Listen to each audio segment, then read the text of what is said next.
Assalamu alaikum students. Today we are going to read a new chapter of our book, that is professions. First of all, we must know that what are professions. A profession is a paid occupation, especially one that involves prolonged training and a formal qualification. Or in other words, we can say that an act of declaring that one has a particular feeling or quality, especially when this is not the case. Now, in this chapter, we have to discuss the two types of occupations. The one is teaching, and the other is fishing. Now, I am going to start reading the topic which is telling us about the teaching. I hope you all will read with me. I'm going to start now. Teaching. One Sindhi word for teacher is akhun. As you can see on the screen, it is saying that the word akhun has Persian origin. It comes from a Persian word khondan, which means to read. It is said that Quran writes his law on the hearts of men, and a teacher is one who can read what he writes on the human heart. This message is a reflection of God's word found in the sacred writings as well as enshrined in the work of creation, all of which came from the divine command. Hence, a teacher is a reader par excellence, one who fulfills God's command expressed in the first word of revelation, Wahi, which says, read. You have heard the word Iqra. The teacher is one who knows how to read God's words, be it written on the human heart, or the holy book, or in nature. Hence, our own language possesses a word akhun, which is the best expression of a teacher's status and dignity. Such a high position requires that teachers strive to be more and more worthy of it. This a teacher does by cultivating several personal professional qualities. This explains why people in the East have always had a very high regards for teachers, revering them as holy. The first and most important quality of a teacher is that he or she loves and appreciates the profession. He must prefer the welfare and progress of the student and keep their interests in the first place.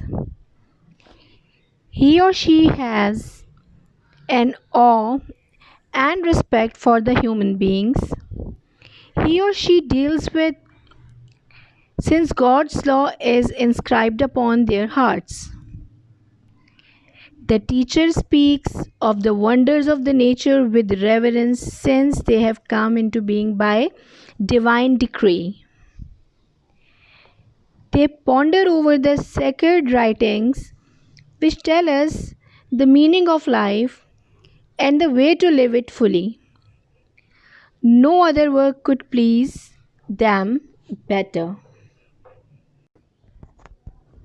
Another necessary quality of good teacher is thirst for knowledge. Before teaching others to read, they must themselves know how to read. The best teachers are always those who remain students forever. They are humble enough to learn from any and everyone, even those younger or less gifted than themselves. This is why they drink deeply from the source of truth, beauty, and goodness. A very important quality of a teacher is that he or she not only strives to know what is true, good, and beautiful, but also seeks to incorporate these in their life. They practice what they preach after the example of the prophet of God, who taught by words in the holy book as well as by his deeds in everyday life. Students, this is the only way that the one can become a very good teacher and guide his students as well. Now, the other topic of this chapter is fishing. About three-fourths of our earth is covered with water. The rivers and oceans of the world are full of fishes. These fishes are an important source of our food, and millions of people are engaged in catching fish. This is not just a hobby but an occupation and a flourishing trade. The fishermen sometimes work individually in their small boats and sometimes work together on large boats with machinery needed to catch fish from deep waters. They stay at sea for days and even weeks and return with tons of fish. These ships have proper arrangements for storing the fish so that catch is not spoiled before reaching the market. The fishermen of Pakistan also engage in both kind of fishing, inland or freshwater fishing, and sea or marine fishing. Freshwater fish are caught from the rivers, streams, canals, lakes, and ponds. This is done with nets of various sizes. These fishermen sometimes need no boats at all. The fish caught from the freshwater are usually small but tastier. They are sold locally as well as sent to the nearby towns. Marine fishing is done in the Arabian Sea along the coast. In fishing season, boats of all sizes go out, face the dangers of the sea, and catch fish. Sometimes the weather turns rough without any warning.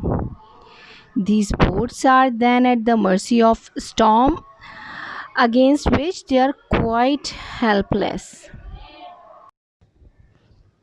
The government is now taking keen interest in improving and modernizing the fish industry. Fishermen are given loans to buy bigger and better boats or trawlers so that they can go farther from the shore and fish in deeper waters. Fish nets of good quality are being made available at low prices. Fish harbors and fish markets are being set up. Weather stations have been built along the coast and on offshore islands to warn the fishing boats of storms. Some boats are now also fitted with wireless receivers. A fisheries training institute and a fisheries technological laboratory have also been established at Karachi. Several byproducts are obtained from fish, for example, glue, manure, and liver oil. Fishing is one of our most important industries, but chemical waste and oil thrown in the rivers and the sea are causing damage to the freshwater and marine life. Now, students, I hope that you are all are able to solve the exercises which are given in the book, and you can also infer the meanings of the difficult words which are given in the book. So, this is all about today, and we will meet next time with a new chapter, inshallah. Till then, Allah Hafiz.